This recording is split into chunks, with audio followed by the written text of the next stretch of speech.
दोस्तों नमस्कार। मैं हूं आपका दोस्त अनिल शर्मा और मैं आज आपको कुछ कहानियां बताने वाला हूं और उन कहानियों से मैंने बहुत कुछ सीखा और मैं आशा करता हूं कि आप भी उनसे बहुत ज़्यादा सीखेंगे, उनसे बहुत ज़्यादा इंस्पायर होंगे और उनसे बहुत ज़्यादा मोटिवेट होंगे।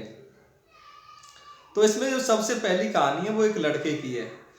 तो एक शहर में एक लड़का रहता था। वो पढ़ाई में बहुत ही ज़्यादा इंटेलिजेंट था, वो बहुत ही ज़्यादा होशियार था। तो पहली क्लास से लेकर 12वीं क्लास तक वो हर क्लास में टॉप आया था। तो ये चीज़ जब उनके गुरुजी को, उनके माता पिता को, वो ये सोचते थे कि जब ये बच्चा कॉलेज में जाएगा और कहीं पे भी पढ़ाई करेगा तो ये बहुत कुछ अचीवमेंट करेगा, ये बहुत कुछ बड़ा करके दिखाएगा। तो जब उसकी 12वीं की पढ़ाई कंप्लीट हो जाती है और उसको कॉलेज पढ़ने के लिए भेजते हैं तो वो लड़का कॉलेज में पढ़ाई पे उसका ध्यान कम हो जाता है और इधर उधर की चीज़ों में उसका ध्यान ज़्यादा लगता है। धीरे धीरे पढ़ाई से उसका ध्यान हटने लगता है। तो उसके माता पिता उसको समझाते हैं लेकिन वो अपने ईगो में किसी की बात नहीं सुनता है। उसको ये ईगो था कि मैं वहाँ पर टॉप आता रहा हूँ तो यहाँ पर भी टॉप आऊँगा। लेकिन जब वो एग्ज़ाम में बैठता है, फर्स्ट ईयर के एग्ज़ाम में वो बैठता है तो वहाँ पे 3-4 विषय में वो फेल हो जाता है। और जैसे ही वो फेल होता है तो वो समझता है कि अब तो कुछ भी नहीं हो सकता और वो डिप्रेशन में आ जाता है। वो डिप्रेशन का शिकार हो जाता है और अपने आप को एक कमरे में बंद कर लेता है और अपने दोस्तों से, अपने माता पिता से, अपने करीबी दोस्तों से, सबसे वो बातचीत करना बंद कर देता है। जब ये बात उनके पुराने प्रिंसिपल को पता चलती है, जिस स्कूल में वो हर बार टॉप करता था, तो प्रिंसिपल उसको एक पर्सनली मैसेज भेजते हैं और वो उसको अपने साथ डिनर पर बुलाते हैं। जब प्रिंसिपल साहब का मैसेज आता है तो वो मना नहीं कर पाता है और वो प्रिंसिपल के पास चला जाता है। तो सर्दियों का मौसम था, प्रिंसिपल एक भट्टी पर बैठकर ताप रहे थे और वो उसको वहीं पर बुला लेते हैं। और प्रिंसिपल साहब सोचते हैं कि अगर मैं इसको ऐसे समझाऊंगा तो ये कुछ भी समझ नहीं पाएगा। तो वो उसको समझाने का एक तरकीब सोचते हैं। वो भट्टी में से एक कोयला निकालते हैं और उसको बाहर फेंक देते हैं। तो ये चीज वो देखने के बाद बोलता है, सर ये हमें हीट दे रहा था तो आपने इसको बाहर क्यों निकाल दिया, आपने कोयले को खराब क्यों कर दिया। तो प्रिंसिपल साहब बोलते हैं कि बेटे ये कोयला खराब नहीं हुआ है। और वो उस कोयले को उठाकर दोबारा उस भट्टी में डाल देते हैं। तो वो कोयला दोबारा रेड हो जाता है और वो दोबारा हीट देना चालू कर देता है। तो ये सब वो देखता है तो प्रिंसिपल साहब उससे पूछते हैं कि बेटे कुछ समझ में आया। तो वो बोलता है कि नहीं, मेरी समझ में कुछ नहीं आया। तो प्रिंसिपल साहब उसको बताते हैं कि आपकी जो संगत थी, आपकी जो आचरण था वो अच्छे लोगों के साथ नहीं था।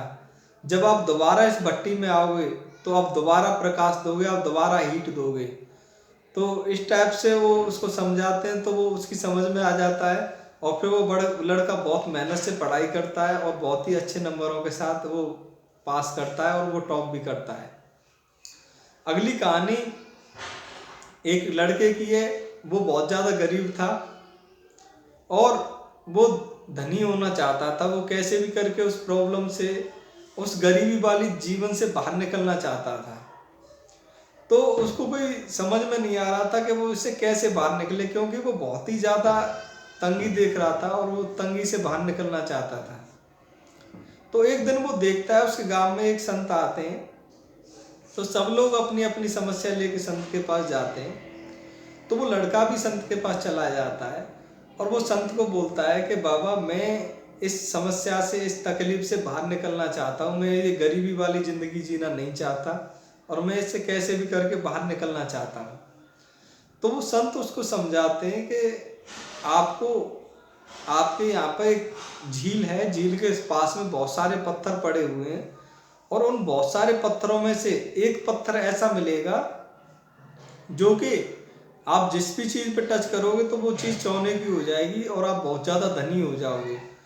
उस लड़का ये चीज़ें सुन के बहुत ही प्रसन्न हो जाता है। वो संत से पूछता है कि ये मैं उस पत्थर की पहचान कैसे करूँगा, आप मुझे बताइए। तो वो संत उसको बताते हैं कि वहाँ पर बहुत सारे पत्थर हैं और उनमें से केवल एक पत्थर ऐसा है जिससे वो सारी चीज़ें सोने की होंगी। तो बाकी सारे पत्थर ठंडे होंगे लेकिन वो पत्थर थोड़ा सा गर्म होगा। तो आपको करना क्या है, आपको सारे पत्थर छू के और महसूस करके देखने हैं, और जो पत्थर आपको गर्म लगे उसी पत्थर से वो सारे चमत्कार होंगे, उसी से हर चीज़ सोने की होगी। तो वो लड़का वहाँ पे चला जाता है और वो धीरे धीरे करके एक एक पत्थर को छू के देखता है, और एक पत्थर को वो उठाता है, छू के देखता है और सामने पानी में फेंक देता है। तो धीरे धीरे उसकी स्पीड इंप्रूव होती चली जाती है। वो पत्थर को उठाता है और महसूस करता है, फेंक देता है, महसूस करता है, फेंक देता है। तो ये सब करते करते उसकी जो स्पीड होती है वो थोड़ी तेज हो जाती है। अब वो पत्थर को उठाता और महसूस करता, फेंक देता, महसूस करता, फेंक देता। तो ऐसे फेंकते फेंकते उसको 2-3 महीने निकल जाते हैं। 2-3 महीने तक उसको वो पत्थर, जो गर्म पत्थर था, वो नहीं मिल पाता है, लेकिन वो कोशिश को जारी रखता है। और एक दिन वो ऐसे ही फेंक रहा था पत्थर, और उसकी स्पीड काफ़ी तेज थी। तो जैसे ही उसने पत्थर फेंका तो उसे महसूस हुआ कि ये तो वही पत्थर था जिसकी वो तलाश कर रहा था, ये तो वही गर्म पत्थर था जिससे सारी चीज़ें सोने की होने वाली थी, ये तो वही पत्थर था जिसकी वो पिछले 3 महीने से तलाश कर रहा था। लेकिन अब बहुत देर हो चुकी थी। उसने उस स्पीड में, उस स्पीड के चक्कर में उसको महसूस तो किया, लेकिन वो स्पीड तेज होने की वजह से उसको रोक नहीं पाया, और उसने उसको पानी में फेंक दिया।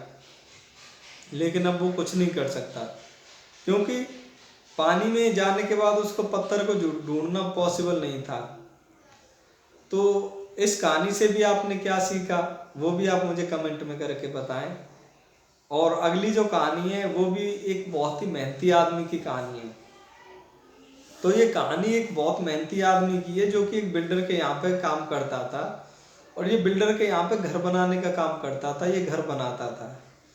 तो इसने लगभग 50 साल अपने बिल्डर के लिए मेहनत की, और उसको करोड़ों रुपए, अरबों रुपए कमा के दिए। उसकी बहुत सेवा की उसने, और बिल्डर उसके काम से बहुत ज़्यादा खुश था। लेकिन उसकी एज ज़्यादा हो गई थी, तो वो चाहता था कि वो रिटायरमेंट ले, और जो बाकी की ज़िंदगी है वो अपने बच्चों के साथ और अपने बच्चे के बच्चों के साथ वो बिताए। तो वो बिल्डर से आके बोलता है कि सर, मुझे अब आप रिटायरमेंट दे दीजिए, अब मैं बाकी का समय अपने फैमिली के साथ बिताना चाहता हूँ।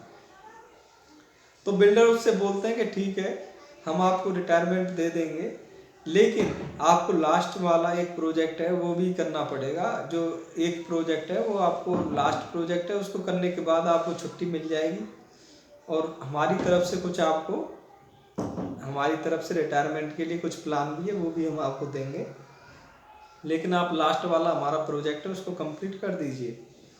तो बिल्डर उसको जगह दिखाता है। जगह दिखाने के बाद बिल्डर उसको बोल देता है कि ये काम आप फिनिश कीजिए। तो वो काम पे लग जाता है, लेकिन आधे अधूरे मन से वो काम करता है। उसने जितने भी घर बनाए थे अपनी ज़िंदगी में, वो बेटर से बेटर बनाए थे, बढ़िया से बढ़िया बनाए थे, और बहुत ही अच्छा रिजल्ट उसने दिया था। लेकिन जब ये लास्ट वाला घर वो बना रहा था तो उसका मन ही नहीं था, उसका काम करने का मन ही नहीं था, और वो बेमन से, अधूरे मन से वो काम कर रहा था। लेकिन जब वो घर को कंप्लीट कर देता है, कंप्लीट करने के बाद जब बिल्डर को वो बुलाता है इंस्पेक्शन के लिए, तो बिल्डर उसको देखने के लिए अंदर नहीं जाता है। उस घर की चाबी वो उसको पकड़ा देता है, और वो बोलता है कि 50 साल आपने जो हमारी सेवा की, 50 साल जो आपने कमिटमेंट के साथ काम किया, ये आपका इनाम है, ये मेरी तरफ से आपके लिए गिफ्ट है, और आप अपने परिवार के साथ, अपनी फैमिली के साथ इस घर में रहिए। ये चीज़ जब वो सुनता है, वो आदमी के पैरों के नीचे से ज़मीन हिल जाती है, और वो सोचता है काश मुझे पहले पता होता, काश मुझे पहले पता होता तो मैं इस घर को बहुत अच्छी तरीके से बनाता। अगर मुझे कैसे भी करके पहले पता चल जाता तो मैं इस घर को बहुत ही अच्छा बनाता। लेकिन अब कुछ नहीं हो सकता था, क्योंकि वो घर बना चुका था और वो घर उसको मिल गया, लेकिन वो काश उस वर्ड उसको सताता रहा। तो इस कहानी से भी आपने क्या सीखा, ये भी आप कमेंट में करके बताएं। तो अगली कहानी है दो मजदूरों की, जो कि एक फैक्ट्री में काम करते थे, और जो कि फैक्ट्री लकड़ी का काम होता था उस फैक्ट्री में। तो ये लकड़ी काटने का काम ये दोनों लड़के करते थे। तो एक बंदा 10 साल से काम कर रहा था और एक बंदा नया आया था।